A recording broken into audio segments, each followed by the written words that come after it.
Thank you for joining us on at least what in Washington is a beautiful afternoon, Sunday afternoon. We're looking forward to today's program, which is entitled Empathy or Complicity, Southern Jews and Black Civil Rights. As you probably know, those of you who have been with us before, the vision of the Haberman Institute is to form a Jewish community enriched by quality, lifelong Jewish learning through in-depth encounters with Jewish history, thought, and culture, and through the magic of Zoom. As Matt said, we want to thank Bethel Hebrew Congregation of Alexandria, Virginia, for partnering with us for this event. For those of you who don't know, Bethel is an old congregation established in Alexandria prior to the Civil War. And as such, it's witnessed the interface of Southern Jews and Black civil rights for more than 160 years. March is going to be a busy month for the Haberman Institute. Our next program is coming up this Wednesday, 7:30 p.m. Professor Jacques Berliner-Blau of Georgetown University, the Rabbi Harold White Professor of Jewish Civilization, is talking about Philip Roth's legacy as a Jewish writer.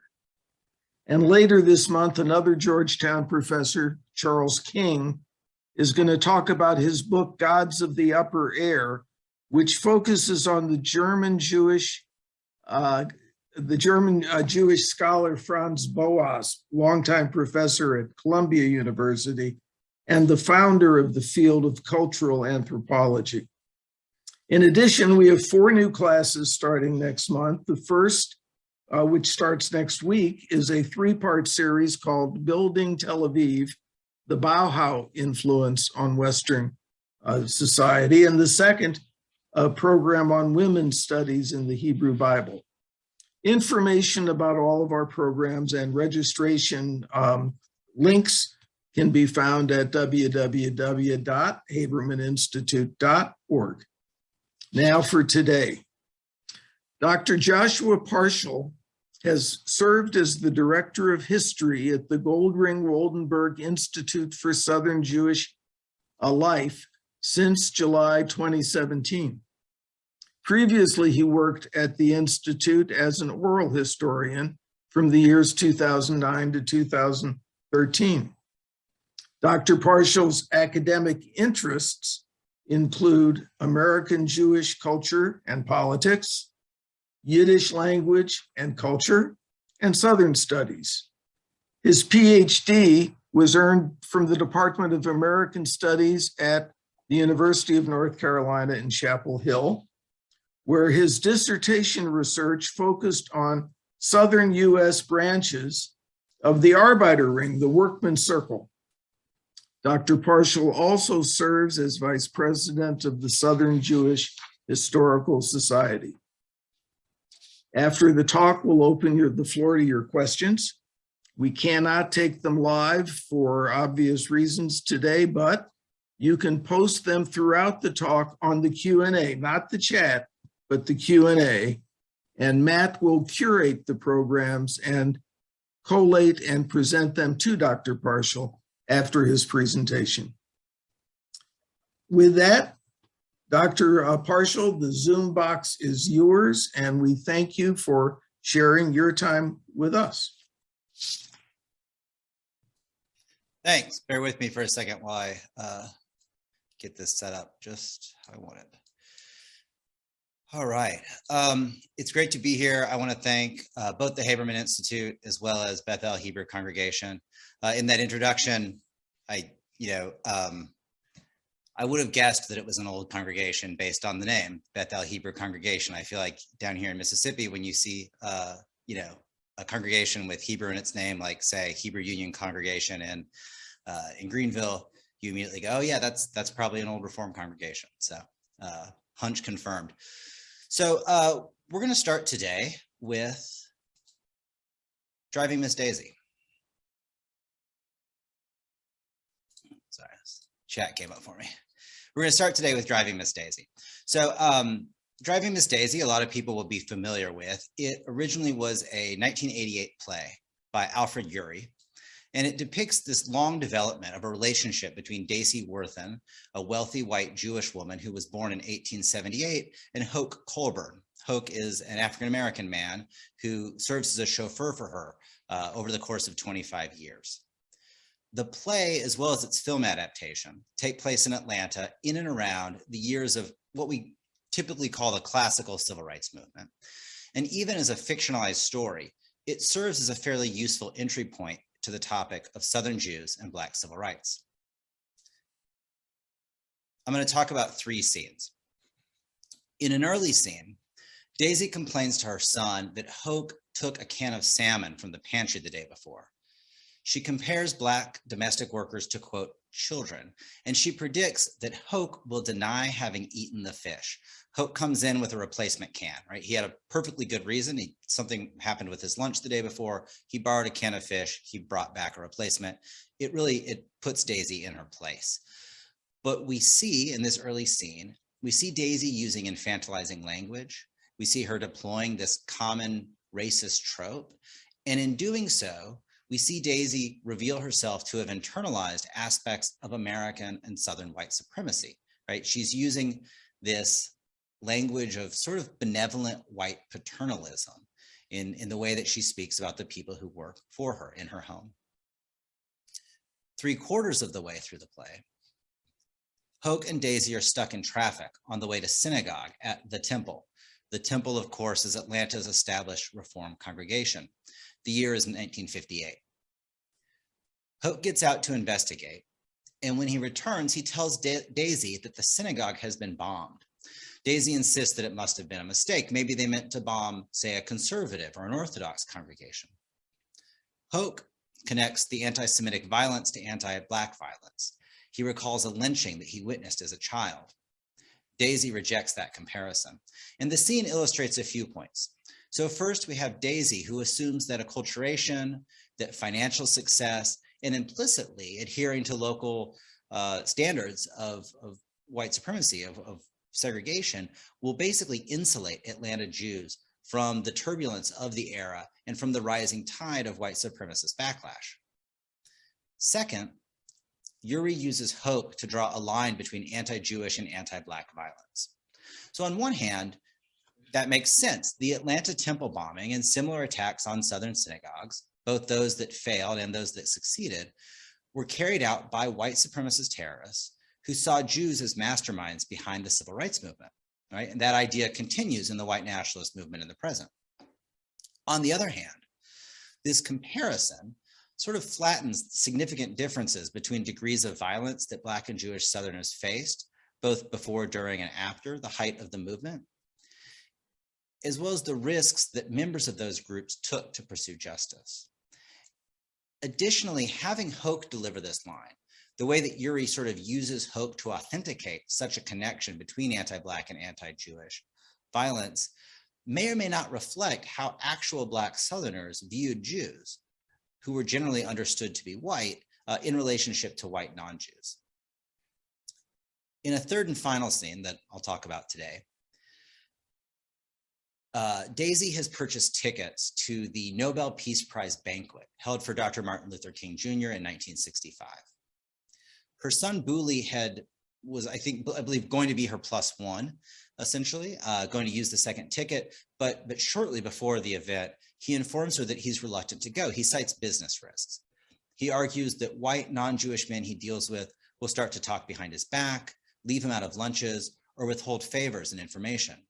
Of course, he claims to support King, but he rationalizes his fears, noting that his own personal presence will not actually matter for the overall success of the event.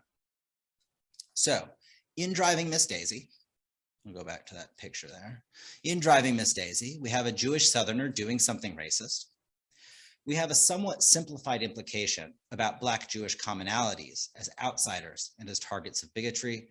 And we have the portrayal of a Southern Jew who would love to take a stand, but feels like it's too much of a risk. Now, for all the critiques of Driving Miss Daisy, which are aimed primarily at the film, which won the Best Picture award over Spike Lee's Do the Right Thing, it does introduce the major themes of tonight's topic. Like Urey, historians and other commentators have tended to suggest a natural or innate empathy between Jews and African Americans. And they've often characterized Southern Jews' reluctance to publicly confront racism as a consequence of Jews' small numbers and tenuous social status. At the same time, historical evidence provides us with a range of examples of Southern Jews internalizing, defending, and enacting white supremacy in a variety of ways. With my time tonight, I want to examine this tension between competing narratives of Jewish empathy on one hand and Jewish complicity on the other. So we'll start in the late 19th century. It's important for a lot of reasons to view the classical era of the civil rights movement, and that's really 1954 to 1965, as part of a long struggle. So for one thing, the segregationist practices known as Jim Crow weren't simply a continuation of centuries-old patterns. Instead, they were historically situated. They were, developed in a particular time period for particular purposes. And it wasn't the first time, then when you do have the civil rights movement of the 1950s and 1960s, that's not the first time that Black Southerners fight against segregation or other forms of mistreatment. And it's not the first time either that Jews in the South, generally understood to be white, had to decide where they stood on those issues, had to decide how they would interact with or respond to systems of race and racism. So following the end of the Civil War and the emancipation of enslaved African Americans, many white Southerners rejected the imposed rules of Reconstruction, and they sought a return to white political and economic dominance. So-called redeemers appealed to racial solidarity among white Southerners, and they used intimidation, violence, and economic threats to suppress Republican and Black votes. A few Southern Jews took part in such movements, including a handful of Jews who belonged to the early Ku Klux Klan, and Edson Moyes and H.H. De Leon of South Carolina, both of whom belonged to an anti-Black terrorist group known as the Red Shirts. A small number of Jews, including Samuel Fleischman of Marianna, Florida, became active in Republican politics and supported Black civil and economic rights. But that was, of course, a dangerous stance to take. Fleischman himself was murdered in 1869 by a vigilante group known as the Regulators. In North Carolina, there's an interesting example of this. You may have heard of the coup, the Wilmington coup of 1898, in which a white mob essentially ousted democratically elected biracial office holders and killed a number of people also. One of the participants in that coup was a man named Saul Fishblade, a Jewish man, and a former mayor. He was among the instigators of that violent insurrection that ended biracial democracy in the city. Just for contrast, there was a Jewish sheriff a few counties over who quelled such violence in the area of New Bern. So we have these Jewish examples, both of those who were active participants in this sort of so-called redemption movement, and those who at least, offered some resistance to it.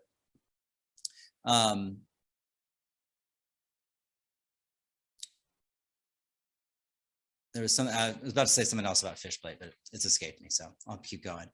When redemption swept the South, which really starts with the 1890 Mississippi Constitution here, and the Wilmington coup in 1898 that I just mentioned is in some ways sort of the bookend of that redemption movement, really marks the point at which we really see redemption sort of in its full ascendancy.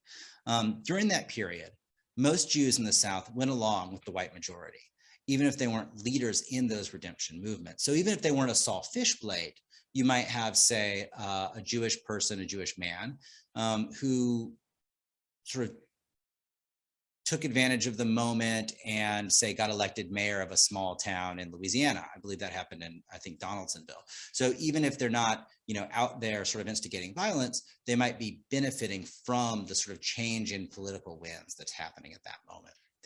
Those so-called redeemers were rarely explicitly anti-Semitic. So they were anti-Black, certainly.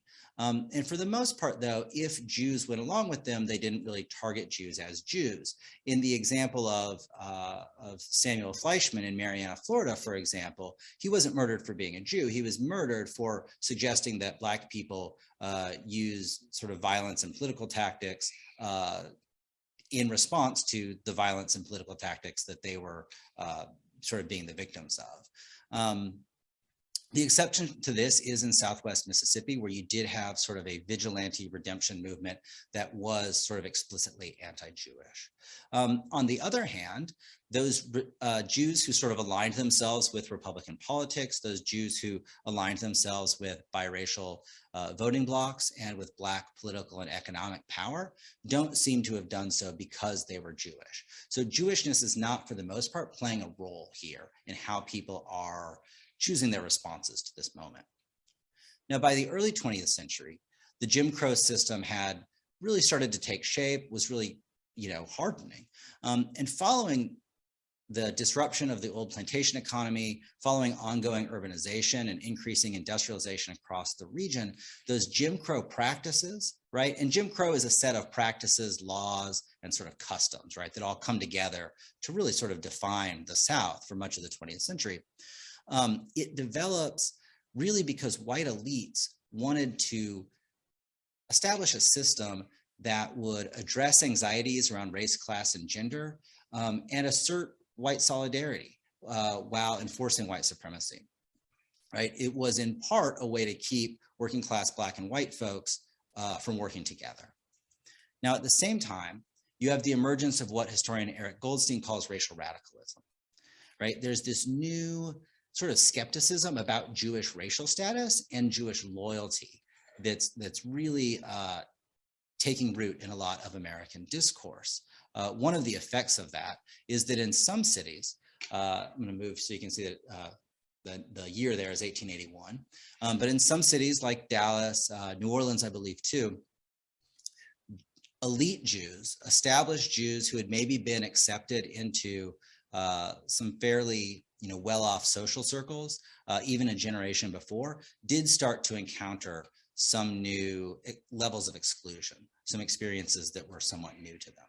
So these established Jews, often native-born Southerners with roots in Central Europe, in that context, began to take pains, new efforts really, to affirm their whiteness, even if they maintained some ambivalence about the Jim Crow system. More recent arrivals, who were generally poorer and often originated in Eastern Europe, tended to feel less pressure to conform to racial codes.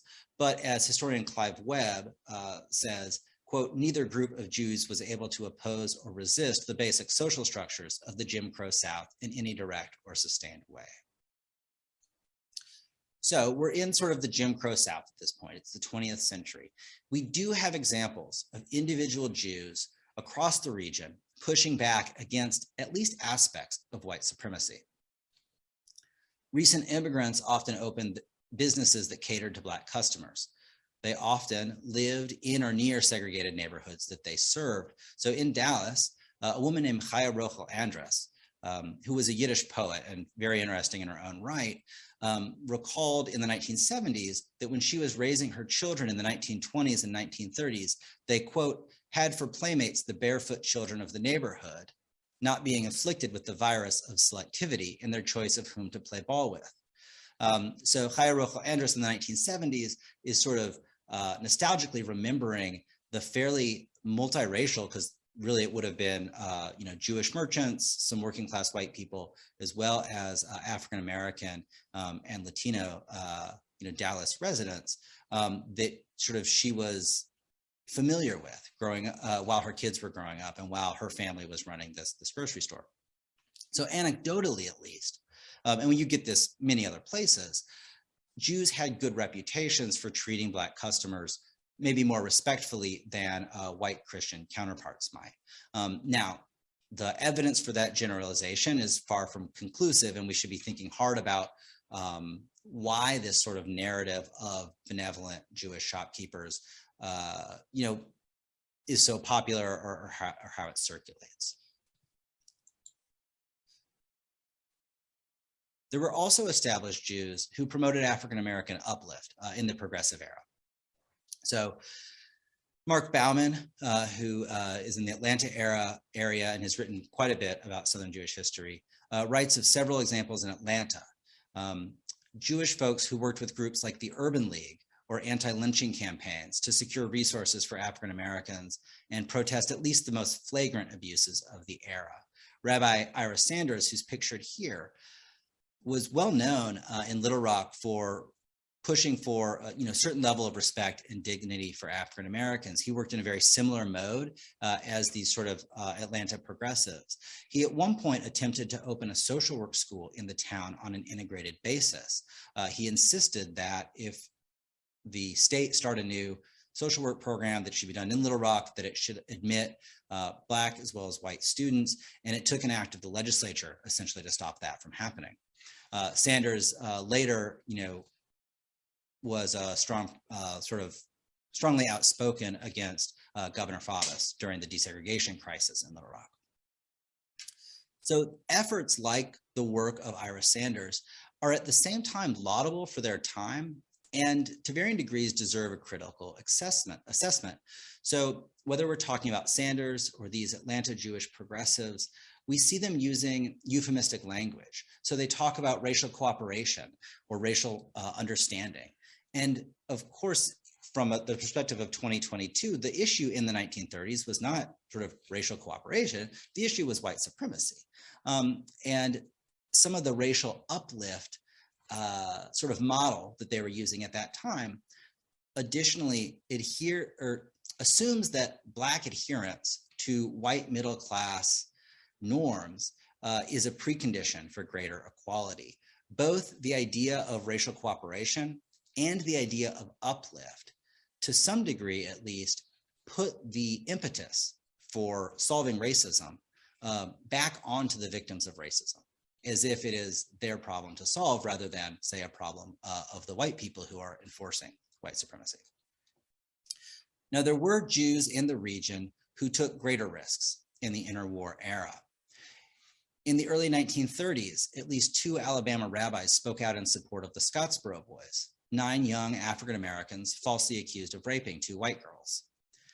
Southern Jews may have been especially sensitive about speaking out about the trial, as the defendants were represented by New York Jewish lawyers from the communist-affiliated International Labor Defense.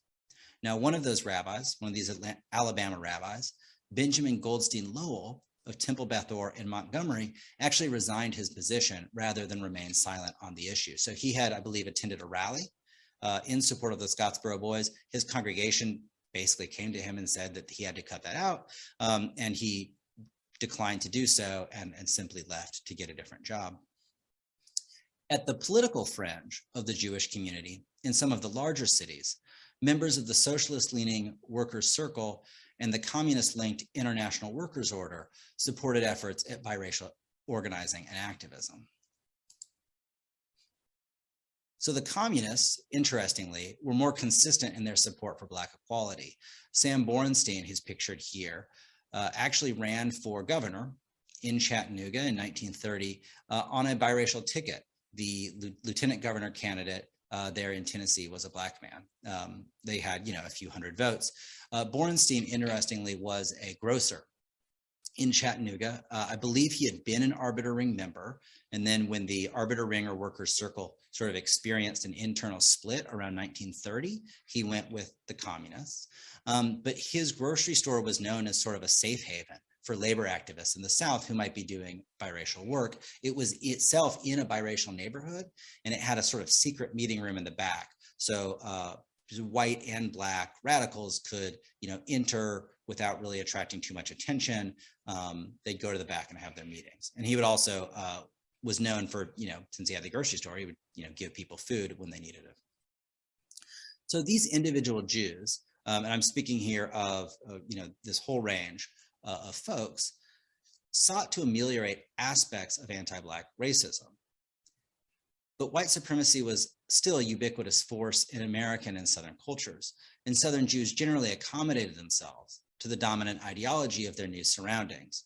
So in Maryland, which is, of course, marginally Southern, Jewish politicians Isidore Rayner and Isaac Loeb Strauss championed a disenfranchisement bill that restricted Black voting rights beginning in 1908. It was actually known as the Strauss Amendment. So we have Jews who are really championing these disenfranchisement movements, among other things. More commonly, though, Southern Jews understood that the stark white-Black division of the South was a safeguard against their own marginalization. So long as they upheld the hierarchy and, barring certain minor disadvantages, they would reap the benefits of white supremacy.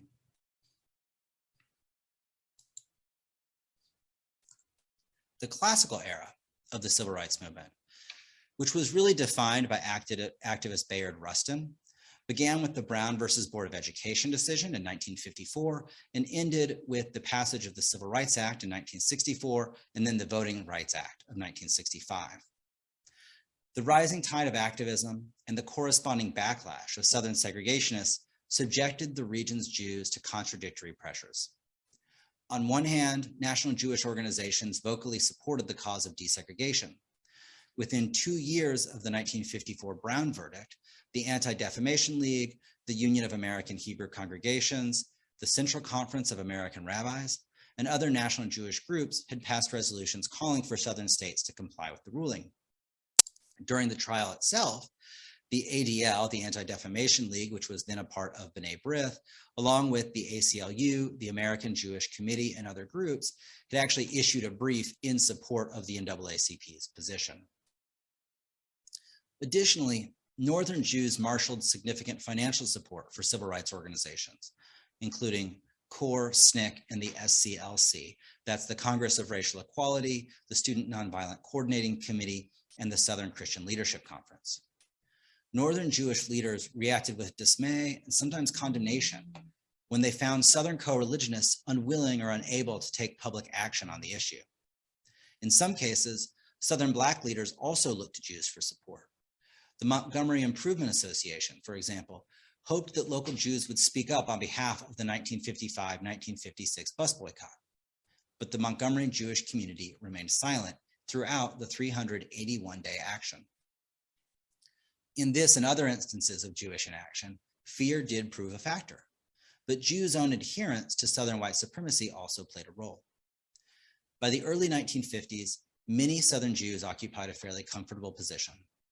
The post-war era marked a historical apex in American religious affiliation, and the emerging ideal of America's Judeo-Christian heritage reflected a growing sense of acceptance on the part of non-Jews. In medium and large Southern cities, Jews began to migrate from middle and working class neighborhoods near downtown to new suburban developments. As merchants, employers, landlords, and/or bankers, they benefited from the fruits of Black labor, and their social mobility, expressed most clearly in these physical moves, right, to new suburbs, reflected what George Lipsitz calls a possessive investment in whiteness.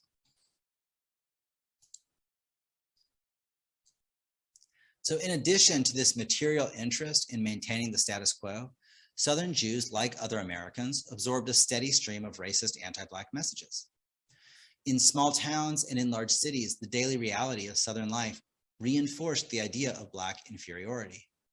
From popular song to criminal law, American culture assumed Black people to be weak, violent, jolly, untrustworthy, overly sexual, and immature. And even within sort of this short list of stereotypes, right, we see these really interesting sort of inherent contradictions.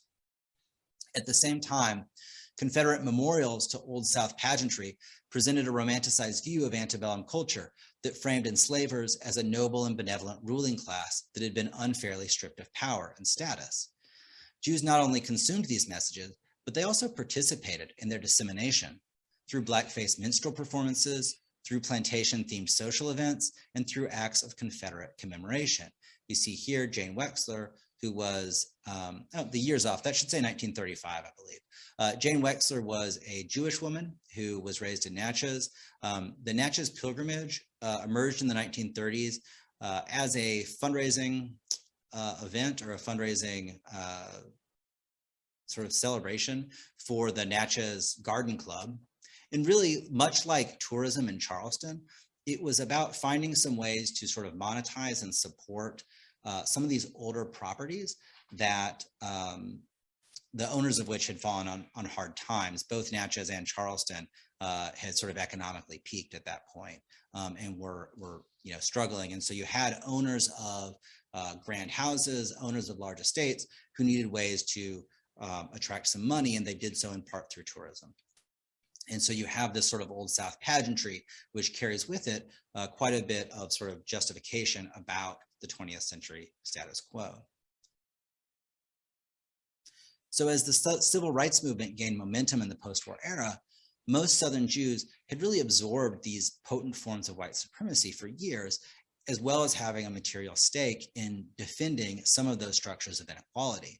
And that was true for those who questioned the received logic of Jim Crow segregation, as well as for those who did not, right? So regardless of sort of how someone might feel, they still had a stake in these things, and they still had been exposed to a lot of these ideas.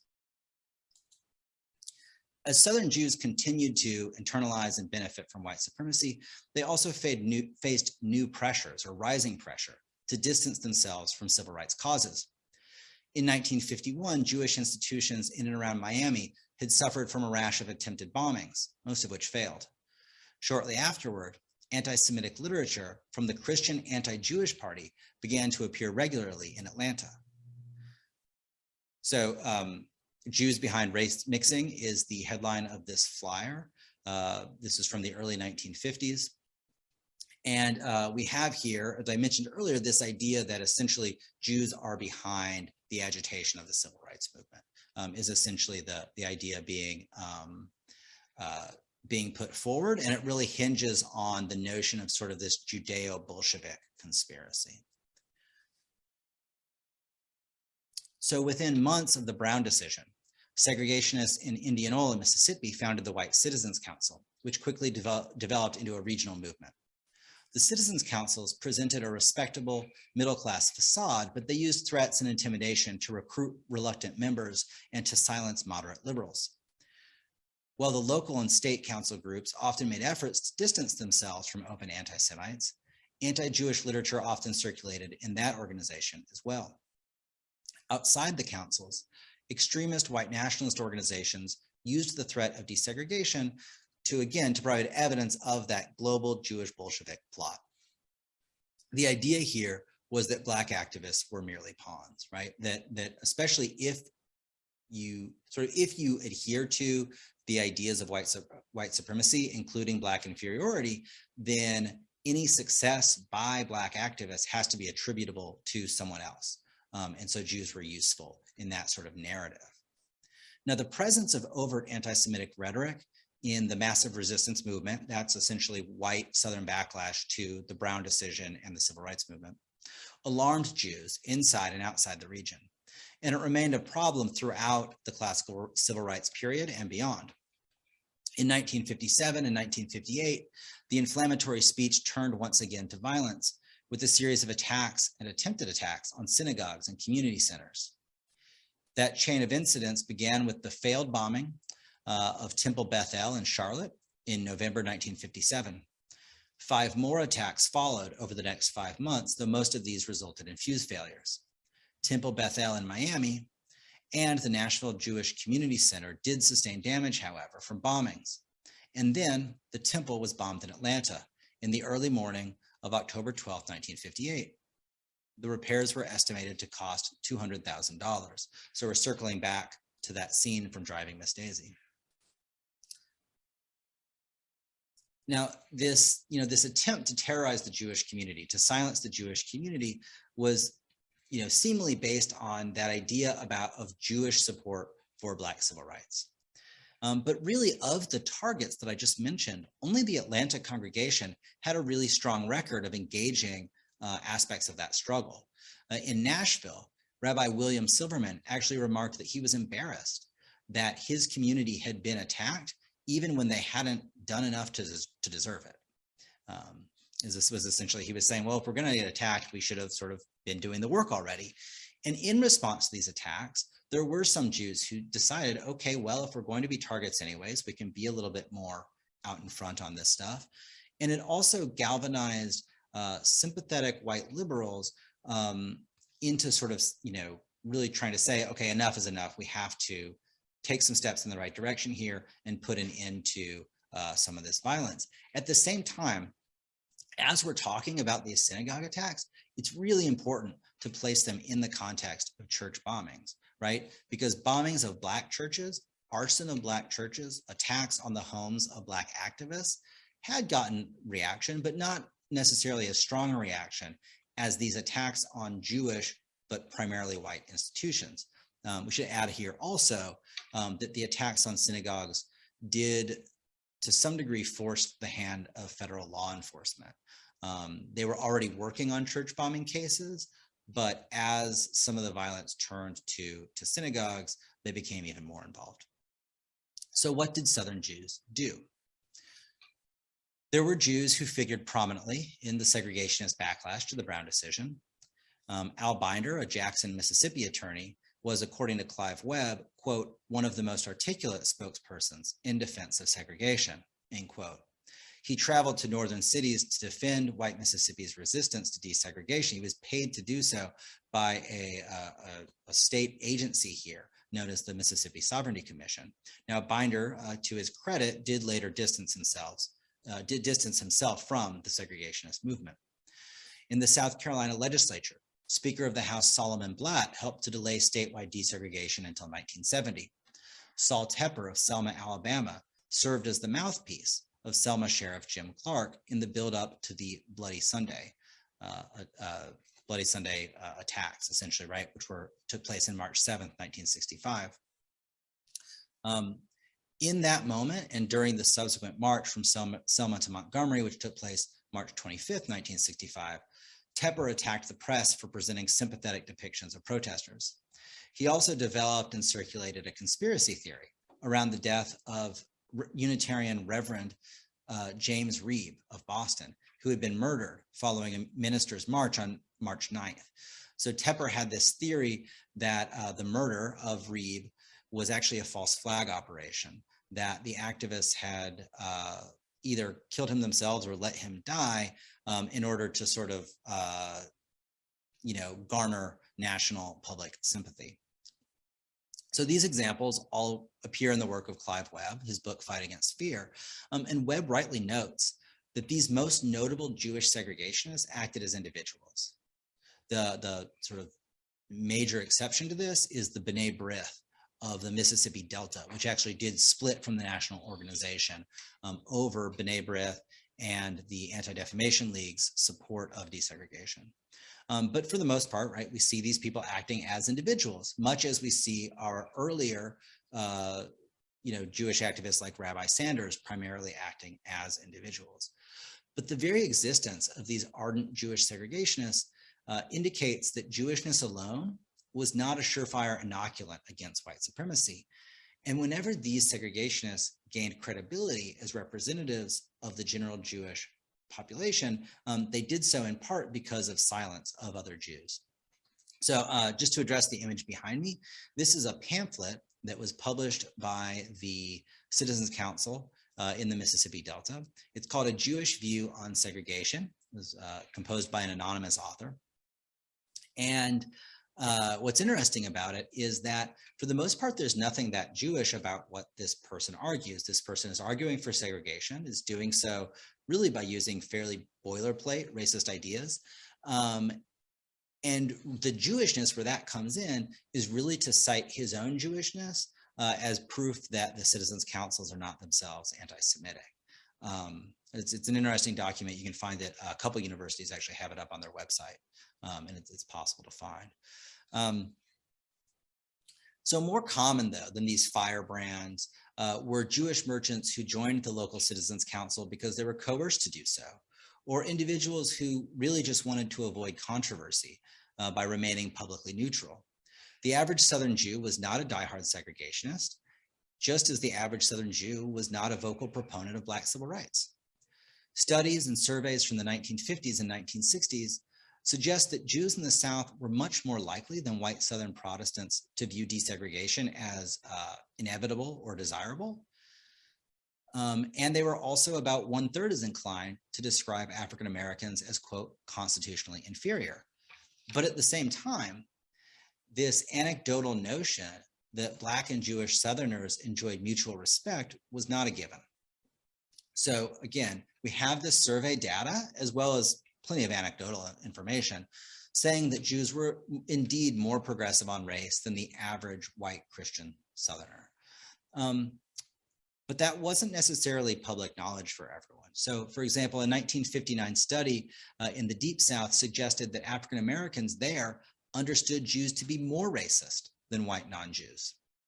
In the same year, only 15% of white non-Jews reported that Jews were more supportive of Black civil rights than other white Southerners. So Jews reported themselves as being more supportive. But in the late 50s, in a poll, 15% of white Christians, only 15% of white Christians sort of saw that being the case. And for the most part, assumed that white Jews felt basically the same way that they did. And it's worth inquiring, I think, which of these is the true picture, right?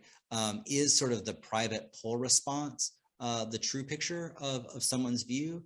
Or is it perhaps the impression that other people have, right? Because, there's this part of me that imagines, and I'm actually thinking about like my grandparents in Southern Missouri, some of the people they knew who, might have responded the way that they felt like they should respond in a national poll, even if maybe privately they held their own misgivings. As for Southern Jews who took tangible action in support of civil rights, Black civil rights, their work depended both on their personal strengths and interests, as well as on the challenges of the local environment. Rabbi Alan Krauss, who interviewed several Southern Reform rabbis while he himself was studying for the rabbinate, put together this book, To Stand Aside or To Stand Alone. These interviews were done in 1966. And he divided his interviewees into two groups: those who worked in, quote, the land of the almost possible, and those who worked in the land of the almost impossible. So in more progressive cities of the South, rabbis and other Jews were not the only white residents who supported desegregation, right? They had the possibility of working as part of broader interfaith committees and as part of liberal social welfare organizations. Rabbis in these communities preached racial tolerance from their pulpits, and they even made public statements without significant pushback from their congregations. One example of this is Rabbi Feibelman, Julian Feibelman in New Orleans, who had hosted interracial groups at Temple Sinai since the late 1940s. Another example is Rabbi Jacob Rothschild in Atlanta, among the co-chairs of that Martin Luther King Jr. Nobel Banquet in Atlanta in 1965.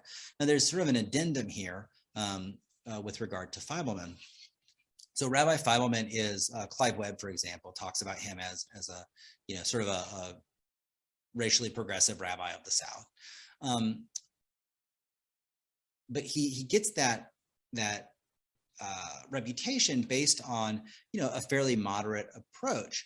And so when, for example, Dorothy Zellner, a white Jewish woman who is a veteran of SNCC, the Student Nonviolent Coordinating Committee, was in New Orleans doing organizing work, she actually went to Feibelman and tried to get some support for a sit-in that she was working with local Black college students to organize in the early 60s. So she goes to Feibelman's office. She asks him for assistance with this campaign. She asks, if one way or the other he can lend some support. And according to her, he threw her out of his office. So that there were certainly limits to what sort of action these sort of moderate liberals of the South would actually support. So that's the land of the almost possible, right? That's the bigger cities. That's also, interestingly, places where the federal government had a larger footprint because of the presence of military bases. Now, in the land of the almost impossible, right? That's the deep South and some of the smaller cities. Rabbis and other Jews acted with fewer white allies, and they acted at greater personal risk. Perry Nussbaum was the rabbi of Jackson, Mississippi's Beth Israel congregation from 1954 to 1973.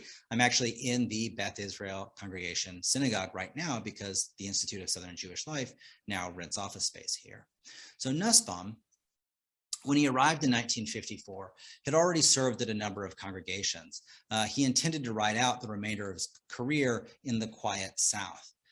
Instead, Nussbaum stepped into a deep South pulpit right as the Brown decision inaugurated years of civic tension and social unrest. Nussbaum already struggled to connect with congregants. He was opinionated and he was domineering. In his first years at Beth Israel, he alienated some members of this very acculturated congregation with his insistence on greater ritual observance. And then in the early 60s, he began to speak out on civil rights. Although, as Clive Webb points out, his work was more clandestine than counterparts in larger or more progressive cities. The freedom rides began in early 1961 as activists with the Congress of Racial Equality, that's CORE, rode interstate bus lines from Washington, D.C. into the South. When the original riders faced violent attacks and police apathy in Anniston, Birmingham, and Montgomery, Alabama, SNCC activists from Nashville took their places for the trip to Mississippi. Over the course of the summer, this is 1961, 328 activists were arrested at the Jackson bus station, and local authorities began relocating the arrestees to the infamous Parchman Penitentiary in June. Parchman, we should note, was and remains a working plantation. Nussbaum felt no particular admiration for the civil rights agitators. He argued that they were interlopers who had escalated what was already a tense situation. But he prided himself on never denying chaplaincy services to a fellow Jew. So he decided to counsel them after their incarceration. Throughout the summer of '61, he made weekly trips to the prison, which was 140 miles or more each way, to provide emotional and spiritual support, to deliver soap and cigarettes, and to relay messages in and out of the maximum security wing where the protesters were held.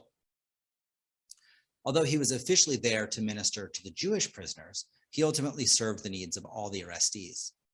The only other Mississippi rabbi to visit the prison was Charles Mantonband of Hattiesburg, who had long been known for his integrationist stances. And Mantonband's drive, it should be noted, was even longer than Rabbi Nussbaum's. And there were plenty of rabbis who were closer. These were the only two who sort of answered the call. We should note at this point that Beth Israel congregation in Jackson was bombed in 1967, and that Nussbaum's home was bombed a few weeks later. Those attacks, sort of as I mentioned, galvanized elements of Jackson's moderate white community against violent extremists. And then in 1968, those bombers were later apprehended in Meridian, Mississippi, after bombing the synagogue education building there, and after attempting to bomb the home of Jewish leader Meyer Davidson. So whereas progressive Southern rabbis like Sanders and like Nussbaum and like Mantonband were at that time exclusively men, many of the other Southern Jews who acted in support of desegregation and Black civil rights were women. In Little Rock and in other cities, Jewish women helped lead efforts to keep public schools open when segregationist politicians moved to close schools rather than integrate. Gertrude Wheel, pictured here, was a wealthy clubwoman and progressive in Goldsboro, North Carolina. She was already in her 70s when the Brown decision came down. She had developed from what we might call a cautious race moderate in the 1920s into an unapologetic integrationist by that point. And she fought against the foot dragging of white North Carolina politicians. In 1958, Wheel and her family donated a plot of land and $30,000 for a new segregated park and swimming pool in a Black neighborhood. So she's in Goldsboro. Basically, a new white park had been built. The family said, well, that's not right. They didn't have the power to get the present park integrated, so they built, a separate but actually equal park for Black residents of the city. At 83 years old, in 1963, so 5 years after this initial donation, it's 1963. She's 83 years old. She went to the dedication ceremony for that park and for that pool, wearing a robe with an old-fashioned swimsuit underneath. And she inaugurated the pool herself by diving in and then inviting the excited children to follow her. And you can read more about her in a very good biography written by my colleague Len Rogoff. So in addition to these examples of Southern Jews acting both against and in support of the movement for Black equality, Southern Jews' responses to the arrival of Jewish activists from the North provide really clear illustrations of the varying attitudes of Jews in the South. During the 1950s, conflicts between Southern and Northern Jews had played out over civil rights, primarily at a distance through the medium of national organizations such as the ADL, right? But in the 60s, as direct action tactics became more and more prominent, there was an increasing presence of Northern white Jewish activists in the proximity of Southern Jews. At that point, Southern Jews redoubled their efforts to distance themselves from the movement. Whereas they had once denounced statements and decisions by Northern-dominated national bodies, right? That's the ADL, the American Jewish Committee, and the UAHC. They now faced this overrepresentation of Northern Jews among white civil rights activists. So among the participants in the 1961 freedom rides, I should say among the white participants, an estimated 50% or more were Jewish. One ambitious estimate suggests 2/3. And you can go, there have been museum exhibits, for example, where freedom ride activist mugshots would be up, say on a wall. And we had this here in Mississippi. And you go in, and it is obviously a pretty crude way to do it, but you go in, pick out the white activists, and then, read their last names. And, it really clearly is a very high number who have just, obviously Jewish last names.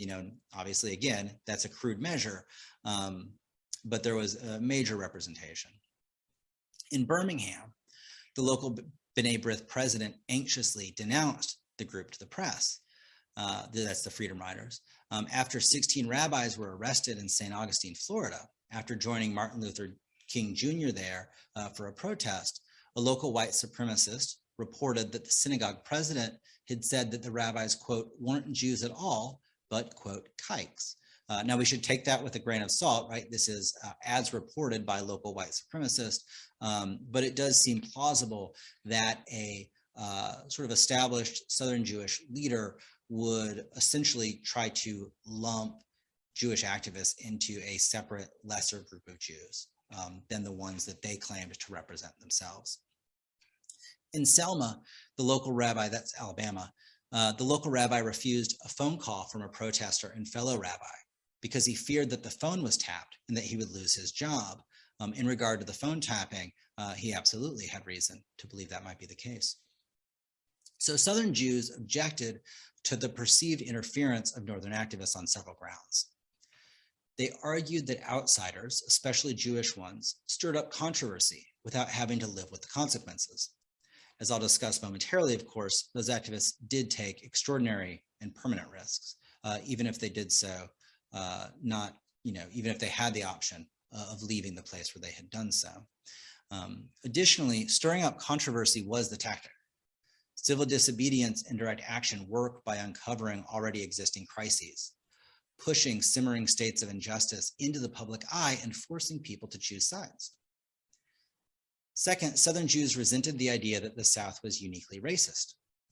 Racial segregation divided Northern cities as well, of course, and Northern Jews did participate in white flight out of integrating urban neighborhoods.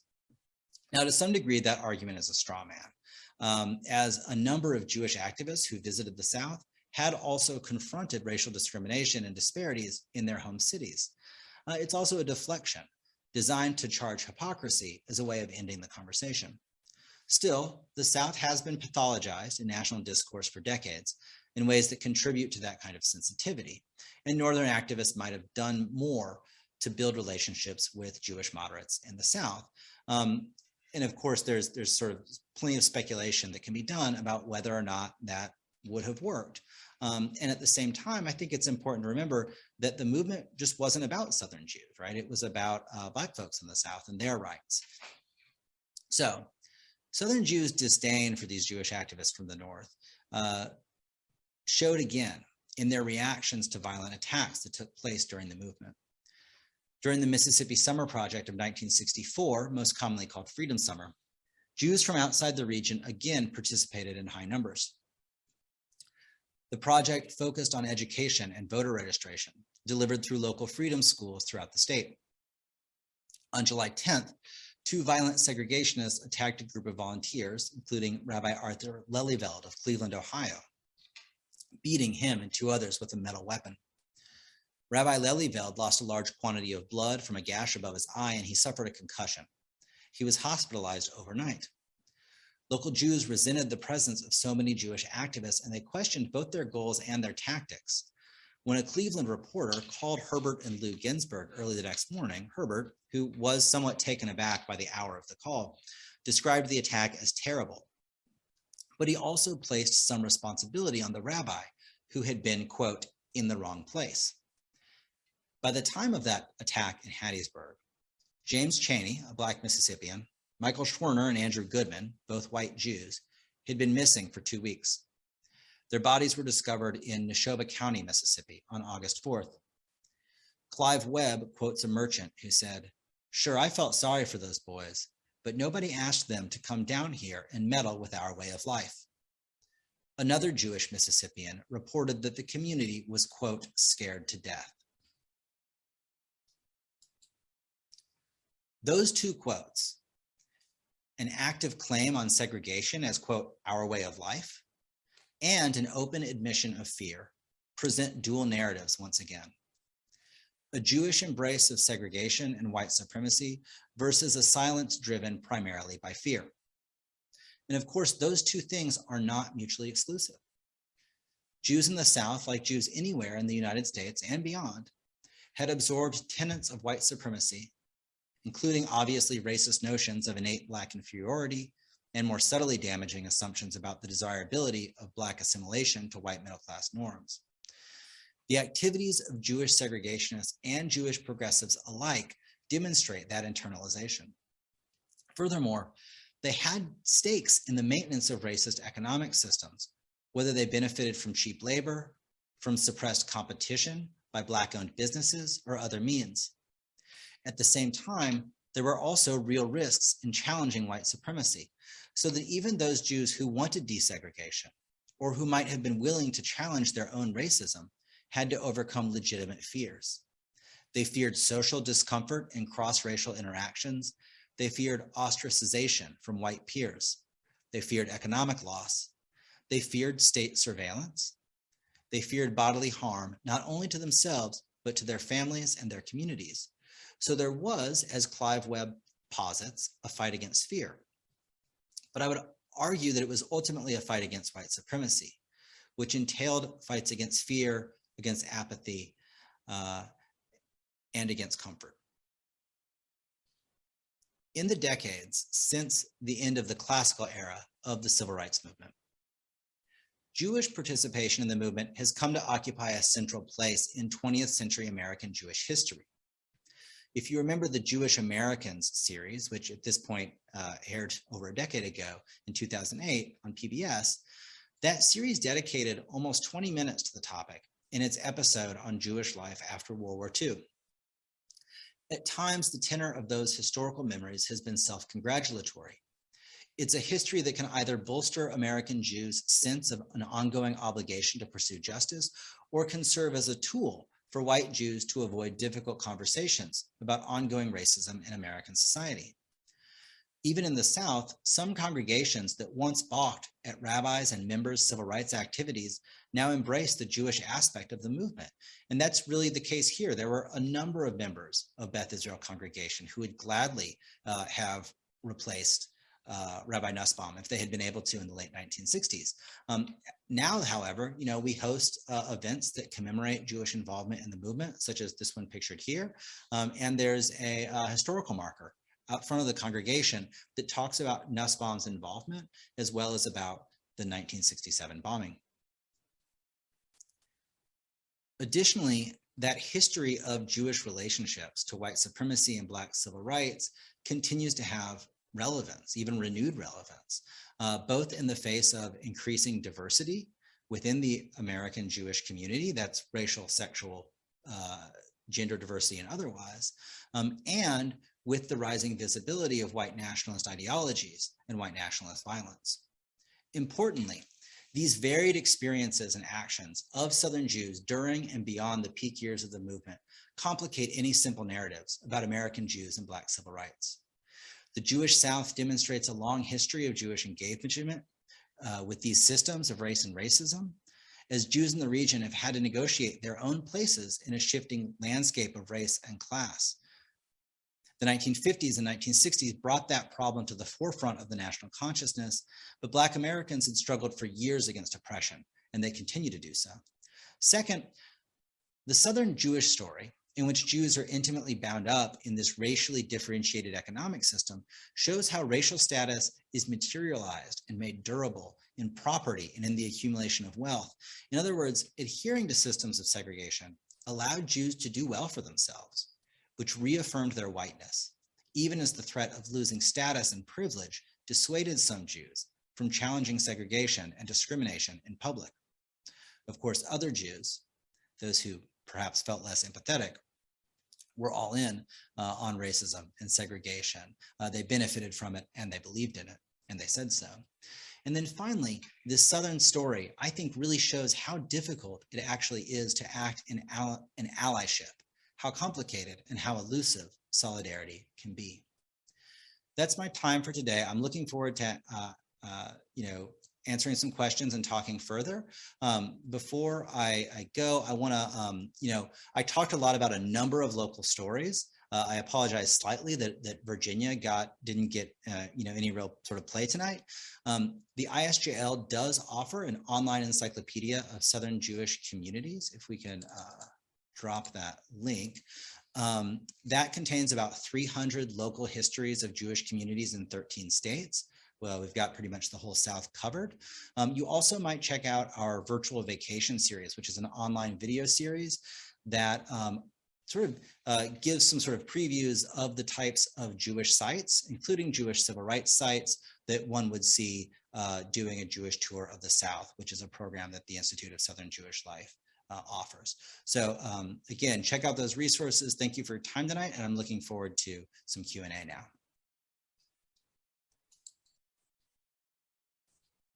Great. Thank you, Dr. Pauschal, for a very engaging and interesting lecture. And for those of you all out there, feel free to go ahead and send more questions. And now we're compiling them here behind the scenes. I wanted to start with a question about, you mentioned sort of socioeconomic status and, different groups of Jews when they came to the US, when they, how invested they were maybe in segregation in different time periods. And I was wondering, or the question's wondering if there was the role of Jewish ethics or morals. I don't know if you have anything you want to say about that, in addition to maybe the socioeconomic pieces. Yeah, I think, yes, a little. So I think that it's instructive to start maybe by looking at Jewish responses to African-American enslavement in the United States in the 19th century. And much like Christian counterparts, right, we see Jews using Jewish texts to justify enslavement in the United States, as we see Jews using such texts to speak out about enslavement.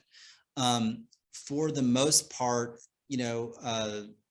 my perspective is as a historian is that these texts get sort of used in a variety of different ways. And most of what I see as sort of Jewish anti-racism or Jewish efforts to ameliorate aspects of anti-Black racism don't typically go back to sort of religious text or ethical teachings, with the exception really of some of those sort of early and 20th century Reform rabbis who do have sort of a Jewish social justice standpoint that is informed by a particular version of American Judaism that is interested in social justice and that sort of has this sort of prophetic emphasis to it. Yeah, and I think yeah, so there you do have that, right? When you look at Ira Sanders, Perry Nussbaum, and some of these folks, there I think you can talk a little more about sort of an ethical and religious background for it.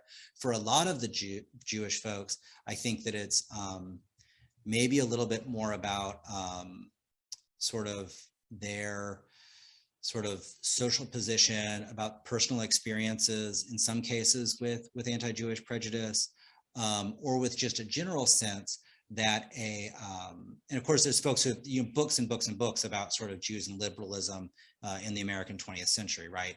But one of the contentions that holds some water for me is that essentially that many white Jews in the United States saw some sort of common cause. For them, a world that was less discriminatory towards African Americans probably also would offer more avenues for Jewish advancement in a variety of arenas.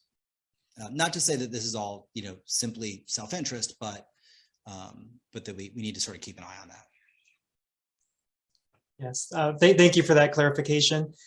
There's several other questions just clarifying what it means to be considered white, especially like historically, like if or not, like early 20th century, if there were some groups. This person cites Greeks or Polish immigrants. Would they, they wouldn't necessarily have been considered white. So I don't know if you have any thoughts on speaking to the notion of that. Yeah. So there's a couple things happening here, right? So first of all, we got to be clear how we're talking about race here, right? Like race is not a real biological fact, right? It's always sort of constructed or enacted in a particular sort of historical moment in a particular social situation. So yes, there were a couple things happening. There was scientific racism of the 19th and early 20th centuries, which sort of graded folks, right, along a racial continuum.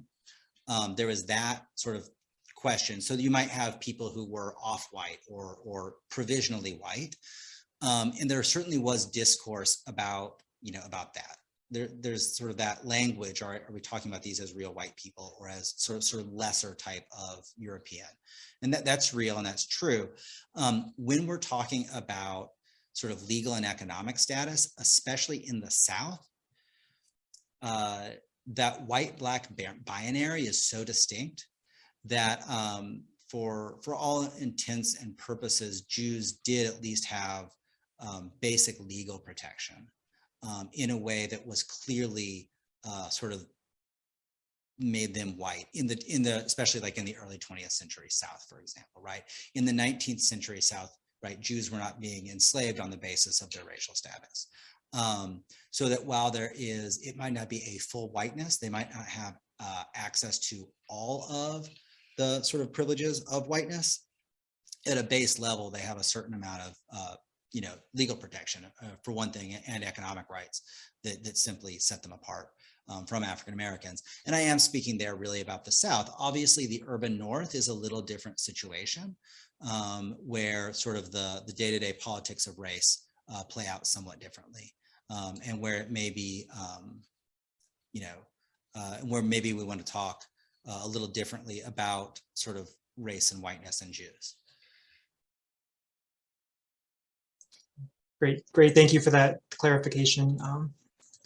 There are a couple questions also on Leo Frank's lynching in the early 20th century and what role that might have played in the history of Southern Jewish relations. If there's anything more you want to tell about it, or if you want to describe that story for those.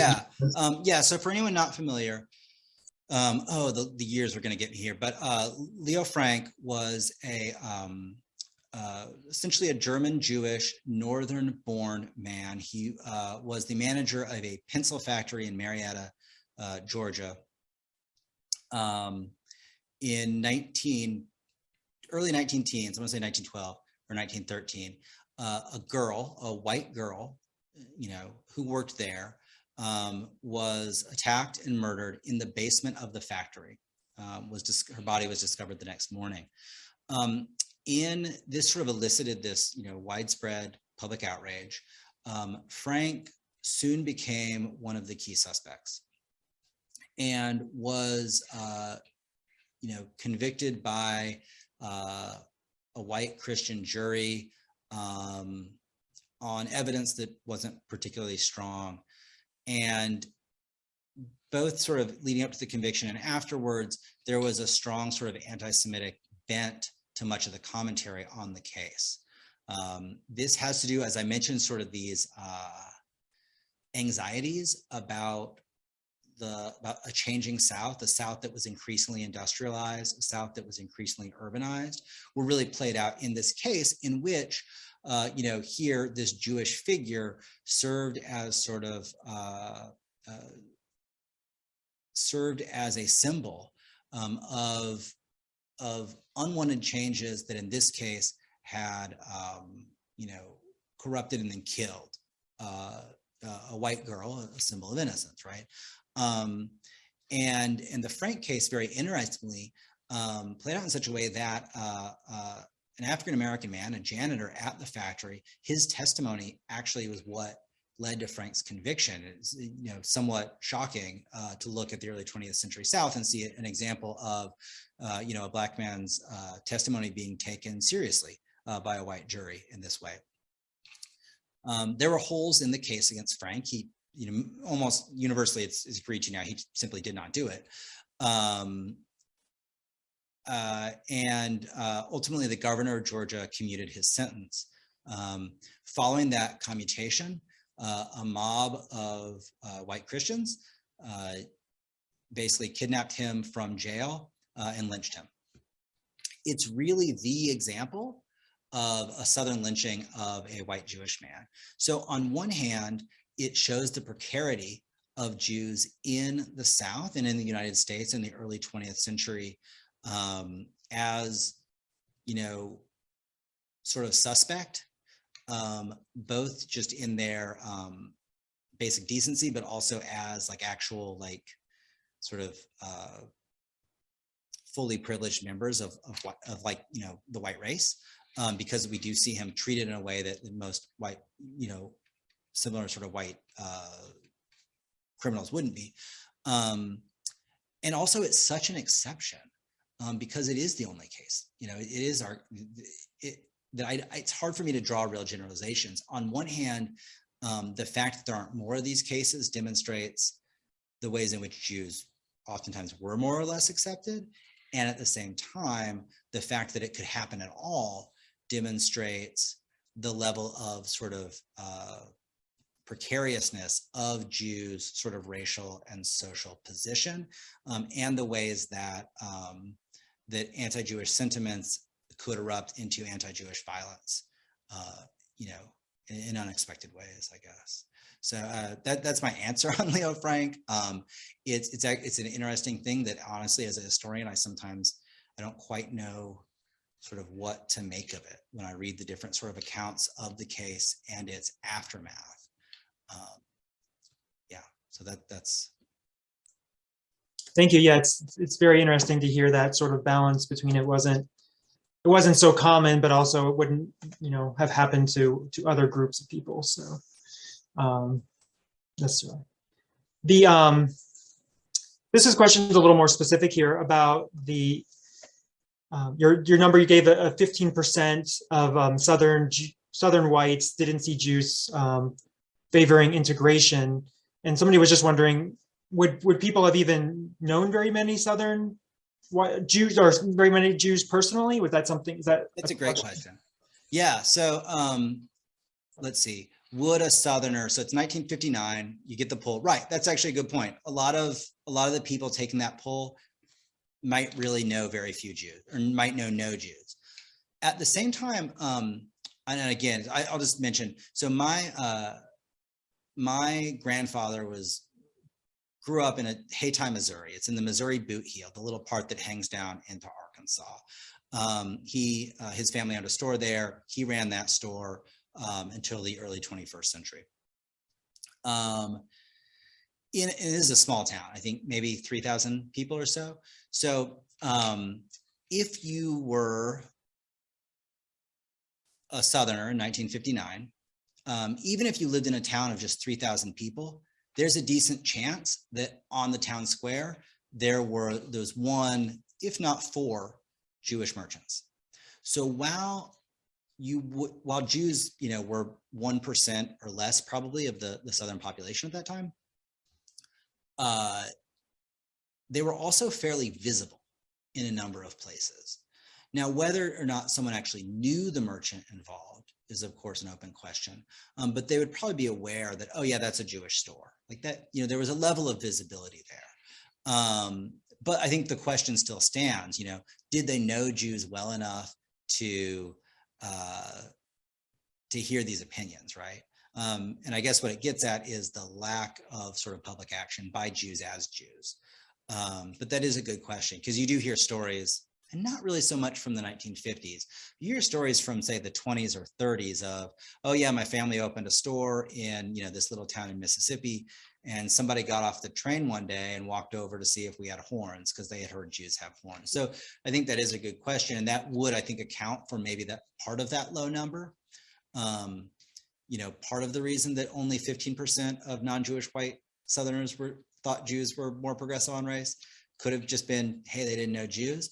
But additionally, it has to do with the relative public silence. Great, thank you. There's a number of comments here about a number of people in the participating to, this afternoon are either grew up in the South or had different experiences, and so this is more of a comment. But if you have any thoughts, there's a number of people who have written about their either their experiences or their thoughts as far as how difficult it would have been to speak out at certain time periods, given the Klan and given just what their parents were telling them to keep their heads down. So I don't know if you have any comments, further comment about that. I know you've talked about that at times, but how difficult it would have been not being part of the white, you know, the sort of like a Christian white majority. Definitely, and it really depends. And again, I think I like Rabbi Krause's distinction. In some ways, it's a little simplistic to just divide it up into two parts. But you know, this distinction between the land of the almost possible and the land of the almost impossible. Where you are matters. You know, if you were in look, if you were in Indianola, Mississippi, that's not the same as being in Nashville. You know, I'm sure that being in small town Virginia was, you know, not the same as being in, let's say, you know, Austin, Texas or something, you know, like they're different contexts. And so the risk changes somewhat, and it largely changes based on what type of available allies there are to work with.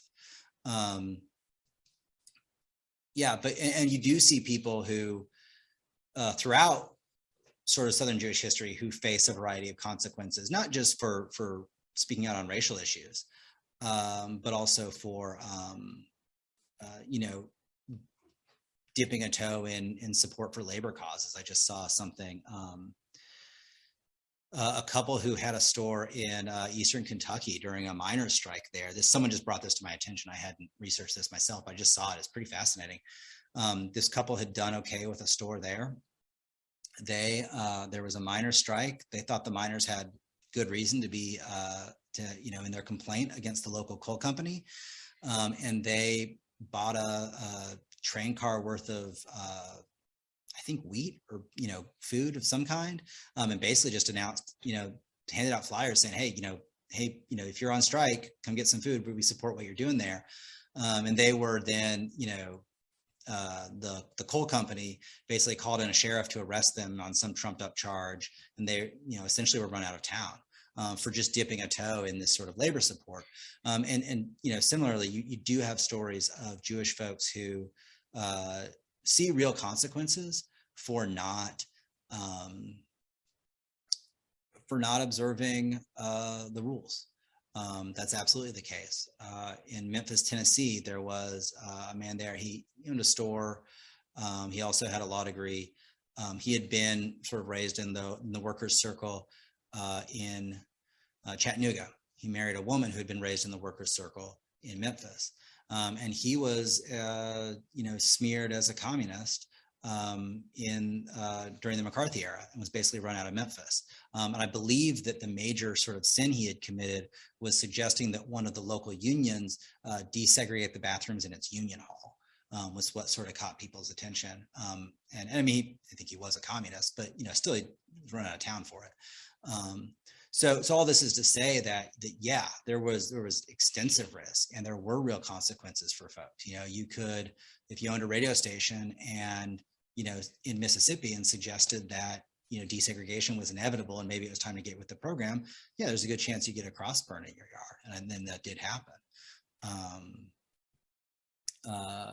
You know, and also you do see these examples in places, where Jews, at least in quieter ways, do speak up. And so you do see that it's a possibility in certain contexts. There are places where Jews could push things a little bit and not face dire consequences.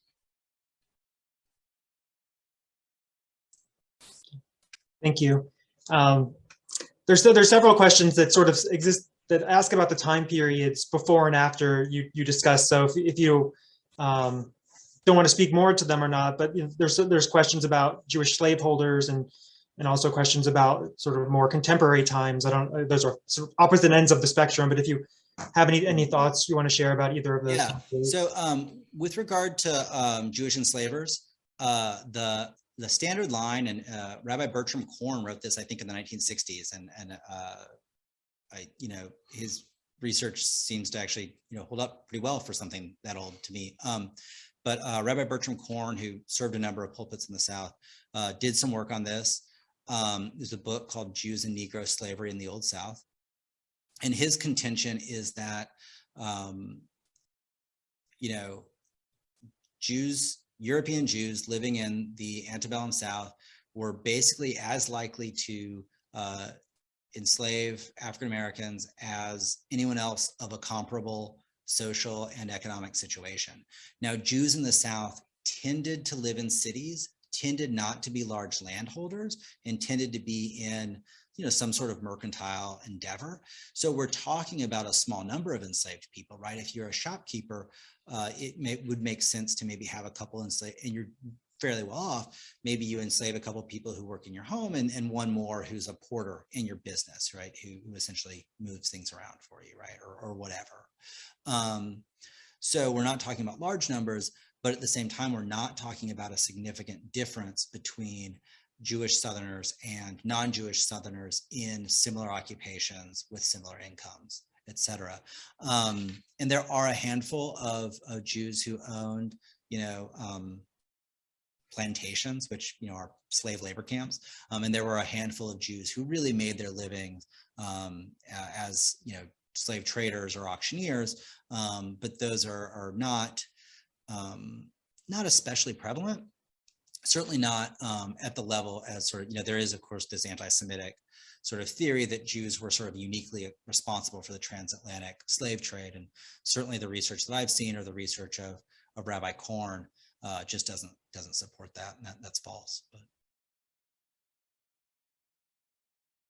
and then more recently, is there something more specific in that question, or? Not specifically, just if anything in the time period sense. Yeah. Yeah. So, so if we look at the 1960s, Jews in the South were more supportive of Black civil rights than white Christians in the South, and less supportive, at least in terms of these, pull responses, than Jews in other parts of the country.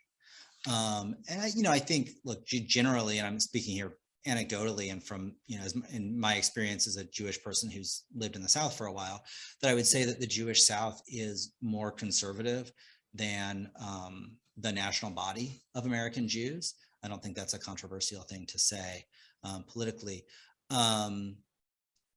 In some ways, I feel like the history of Jews in the South since, say, 1970, in some ways really remains to be written. And I think that there's some interesting stories there. I wonder, what's not immediately apparent to me is sort of how to make that like a coherent sort of story. So you do see sort of, for example, Jews involved in politics in what we might call Sunbelt cities. In a place, there's been some work on like a Jewish mayor in, I believe, the 1970s in Greenville, South Carolina. And that's kind of interesting work on, and you could look at maybe, more recent history of Jews in Texas. Say, Dallas has had a few Jewish mayors, and you could look at some of those stories. I don't know what the through line is. I don't know exactly what sort of historical narrative I would tell about Jews in the South and the question of race and racism since, say, 1970. In part, there's this idea that American Jews were sort of,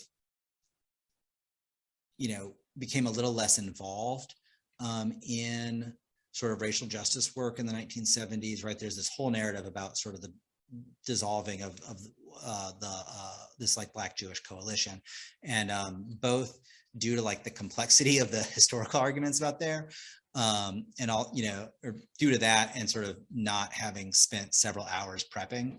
I'm not going to weigh in particularly there, but it is interesting to see, you know, sort of how Jews have interacted with race and racism in the South since then. And I think it's very much a story about the local conditions of the place where they were, because that's a very different story in a Sunbelt city, you know, a place that's sort of grown and had new industry or new companies come in, versus how we might try to talk about that story in one of the many smaller cities around the South where Southern Jewish populations have really declined. Great, thank you. We have, you know, a few minutes left, so I just kind of conclude sort of with combining a couple of questions here on a sort of more about your work with ISGL and sort of what. So I guess first, what brought you to study this for your what brought you to this work, and more specifically your doctoral thesis on the project, and then sort of with your work now with the ISGL. What is your experience about the response maybe within the Southern communities these days, or if you want to say more about your work with the ISGL? So, you know, see, as a graduate student at University of North Carolina, when I was getting my master's, I was really interested in klezmer music and American Jewish culture and sort of the politics of Yiddish in the United States. But I also took a class with Marcy Cohen-Ferris, who grew up in Blytheville, Arkansas, very close to where my family lived in southeastern Missouri, and who in fact knew my family. And I took a Southern Jewish history class with her. And that Southern Jewish history class led to a summer research project where I did oral histories with my grandparents and with their friends and peers from the congregation that my mother and aunt grew up in. And that turned into a job here at the Institute of Southern Jewish Life in 2009. Is that right? Yeah, 2009. And from that point on, I was really sort of, you know, became interested in Southern Jewish history. So that's been really my professional career for 13 years, is studying Jews in the South in sort of these like intimate, in-depth oral histories, you know, in that experience, that interview experience.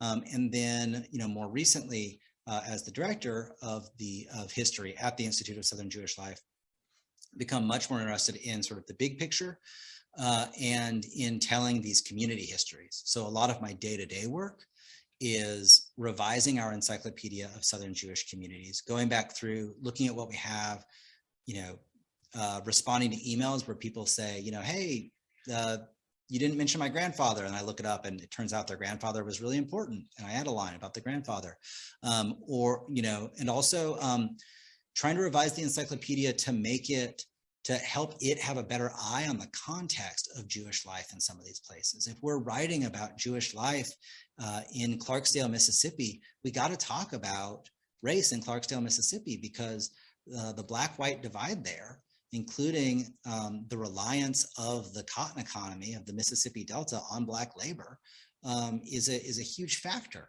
in the rise and fall of a local Jewish community in these places. So that's what I'm work on a lot day to day. Just real briefly, just as a plug, because I'd love to come back and talk about the dissertation work, which is on sort of Yiddish in the South, on secular Yiddishes, on left-wing Yiddishes in Southern cities. While I was doing these oral histories in about 2010, I was interviewing a woman in a small town in Texas, and she talked about going to the Arbiter Ring School in Houston as a kid in the 1930s. And all of a sudden, maybe I should have known this was there, but all of a sudden these sort of two separate interests I had, which were like sort of Yiddish politics and the Jewish South, came together. And I ran into a cousin of hers a year later and interviewed her, and then sort of went off on this, you know, found some documents. And it turns out that there were, you know, pockets of this sort of secular, in many cases, you know, very left-wing Jewish culture, Yiddish culture in Southern cities. And so when I went back to get my dissertation, or to get my PhD, I wrote about that for my dissertation. But what that's really an example of, and what I think a lot of the work that I want to do as a historian of Southern Jews, is showing that for all our ideas about the South as sort of Jewishly lacking or as isolated from the rest of the Jewish world or whatever else, really any major Jewish event or trend, especially of the 20th century, has its echo, has its connection somewhere in the South. And that we find all these really sort of amazing varieties of Jewish experiences and really Jewish actions in these Southern Jewish communities if we know where to look for them. Great, thank you. I think it's a beautiful note for us to end on this afternoon. And I just want to say we have many questions that didn't come in, and many comments and stories that people have to share. So if you're interested, we can save the chat for you and pass it along. But great, and I shrank myself so you can see my email address better. Oh yeah, there you go. So yeah, if you're happy to share your email address, we can also send anything out to everybody in a follow-up. We'll send a follow-up later this week, and we can include your email address for those that still have any questions. But thank you again. This was a very enlightening discussion, and I'm sure our audience also learned a great deal from you. So thank you for your time. Thanks so much for having me. Yeah, thanks. And thank you all out there for joining us. We have another program on Wednesday evening with Dr. Berliner Brau on Philip Roth. So check out our website or click on the link from one of our emails for more information. Have a great evening or afternoon. Bye.